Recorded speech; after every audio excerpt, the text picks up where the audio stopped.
already have that time built into your day to deal with that fire, even though you didn't know it was coming. If this conversation hits home for you, the best way to support the show is to follow, share, and leave a quick review. I really appreciate you guys so much. On to the episode. Welcome to another episode of Purpose-Driven Progress. As always, I'm your host, Jacob Hicks, success coach, sales coach, and speaker. As always, thank you guys so much for joining us. It really does mean a ton to us. I got a question for you guys today. Have you ever had one of those days? You know the days I'm talking about. One of those days where things just kind of go sideways and it's all by 10 o'clock, right? You had your whole day laid out. You know exactly what you're going to be getting done. And by 10 o'clock, it's all gone to crap. Usually because somebody, popped their head into your office, or maybe you got a phone call from, that certain someone, that favorite customer of yours, and their hair is on fire. The house is burning down and you're the only one with the fire hose. No, it's not just me, right? Like you guys have experienced something like that before. Because I feel like if anybody's in a customer facing role or you work with more than one person, then usually there's a fire to put out someplace, right? And we're just so lucky and so privileged that we get to be the ones that put out the fire. So I want to tell you guys about a strategy that honestly kind of saved my sanity in sales and to this day keeps me on track in my day-to-day work. I call it chaos time. So back in the day when I was, full-time in sales, I was taking a training, which is, shocking. We get more training in sales. I think it was called Bold, if I remember right. And the instructor was talking to us about this concept that we're talking about today, chaos time. And I really didn't understand it until I started to kind of take a look at my day-to-day work life. I realized that a lot of the time I would have, my full day laid out, the perfect kind of time blocking done, knew exactly what I was going to get done and how long it was going to take me. And then somebody would call or someone would pop their head into my office and it would all come crumbling down. Maybe you guys can relate to that a little bit, right? Because really what it amounted to was I would, get in at 8 or 9 o'clock. I would plan out the rest of my day or my whole week sometimes. And I would end up running around like a chicken with my head cut off. And I would get stuff done, I guess, or it was kind of that thing where like, are you being productive or are you being busy? Because like you just have so much going on all the time because yet another fire has come up. And a lot of the time I realized in the reflection period that I was more busy than I was productive. I felt like I was getting stuff done. And to some degree, again, I was, but I was just busy. I wasn't actually focusing on the big rocks, as we like to call them in sales. I wasn't focusing on my big rocks to actually get anything done over the long term. And ultimately it led to hardly anything because my day was getting disrupted over and over and over again. And that's really why my sanity was saved by chaos time, which is a crazy thing to say, right?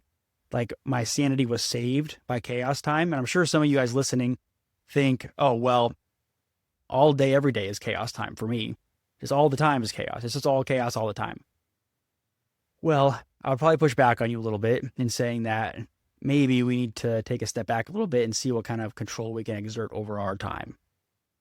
And that's part of what this chaos time does for us. It allows us to exert some control over the inevitable craziness that comes up in the day-to-day life. Now, it's a pretty simple concept, but we have to go back to another concept of time management called time blocking. And a lot of you may be familiar with this. Time blocking is when you sit down either every day or maybe every week, depending on, what your work life looks like, and you actually schedule out everything that you're going to be working on. Meaning that if you're a salesperson, as I said, from 8 to 9 or 8 to 10, maybe you're doing your prospecting and your follow-up. And then from 10 to 11, maybe you're getting back to some more emails that you got in that interim. And then from 11 to 12, maybe you're getting prepared because you're going to go out to some sales meetings that afternoon. And you go to lunch, and that's from 12 to 1. And then from 1 to 2, maybe you're traveling. And from 2 to 4 or 5, maybe you're in sales meetings, and you go home. Things like that, where you're actually sitting down and scheduling it. Now, there's a few reasons for this, because what ultimately does is allows us to become more productive. We actually know what we're doing and what we need to be focusing on. Now, some keys to this with the time blocking in general is we need to be very aware of Parkinson's law. And that tells us that the amount of time we give a task is how long it'll actually take. Meaning that if you have to get back to emails and you know that it'll probably take you 30 minutes to do all of that, and you schedule an hour, then it's going to take you that hour because you're going to be, chit-chatting with somebody on your phone a little bit, Googling some new thing that you thought of.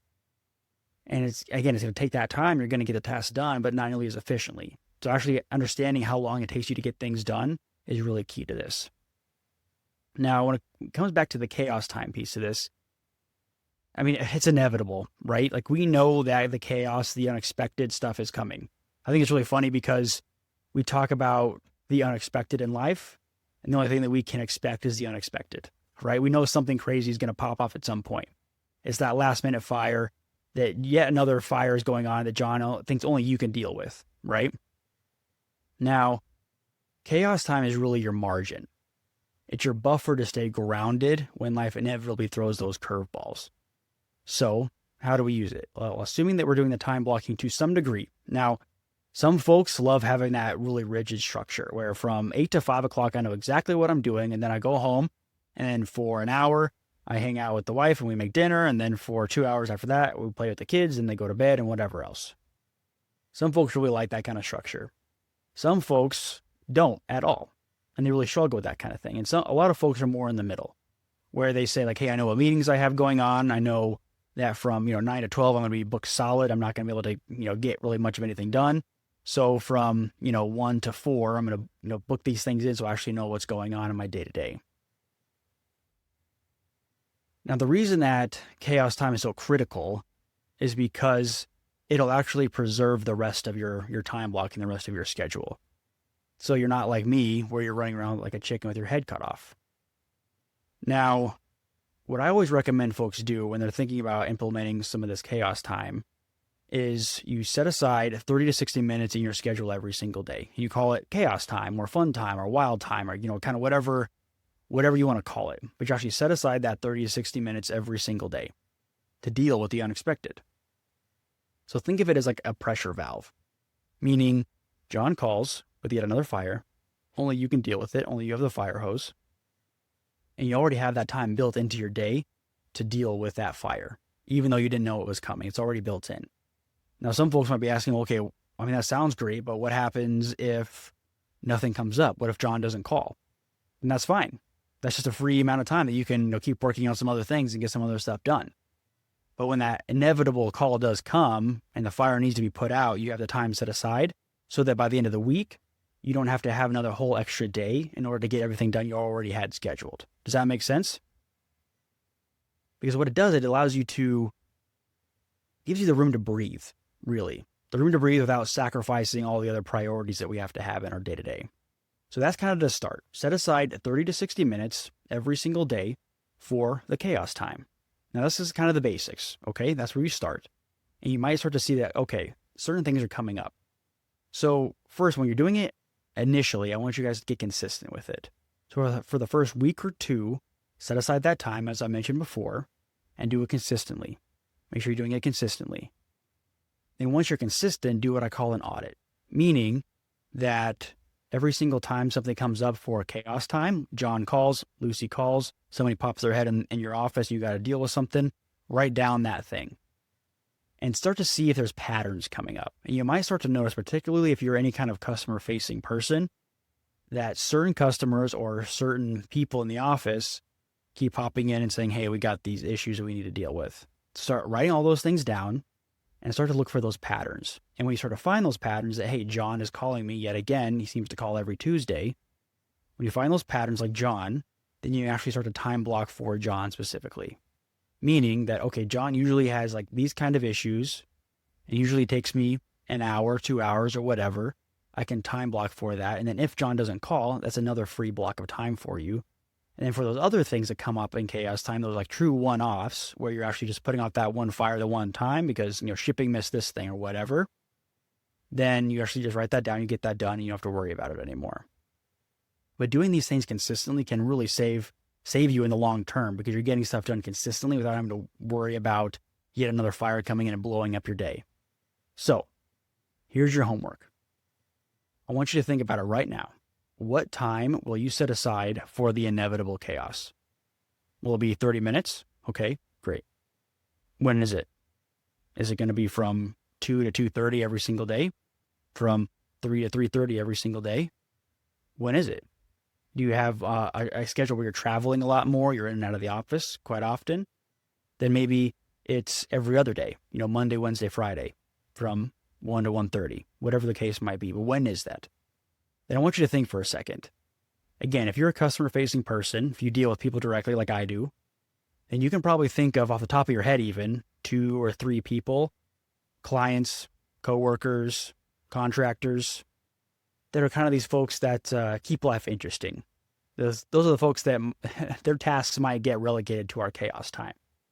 So start to think of some of those folks too, and you can start being prepared for when they do start to call and start to look out for some of those patterns. And I want to know how you guys are doing with this.